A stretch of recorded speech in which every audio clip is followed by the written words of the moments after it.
Well, definitely ang sa amin in our discipline, 1 to 7 pag ganito ka late in the game, 1 to 7 medyo sure ka na. Yeah. Pero to Sir Jovi's question, Yeah. grabe napaka-exciting. Ano to, photo finish ito, fight to the Oo finish eh. dahil kung mapapansin ninyo, yung 12 to 18 spot at 12 to 19 spot halos statistically tied yan. Ayun nga Fit eh. sila.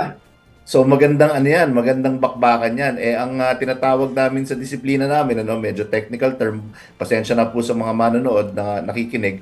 Ang usual behavior po dyan ng kandidato ay yung tinatawag nating ceiling pulling at basement stomping. Meaning to say, yung nasa taas mo, babakbakin mo para bumaba at yung nasa baba mo, apakan mo para mas lalo pang bumaba. Kahit So, na can you kahit imagine- nakapartido, no? Kahit Kahit kapartido. nakapartido, Oo. wala. I see. Every man for himself yan. Wag tayong wag tayong maging naive, Sir Jovi. no? Yes. Ganyan ang politiko. True, At the true. end of the day, party politics will only play so much. So, Yes. exciting to dahil 7 sila. Magbabakbakan sila dyan.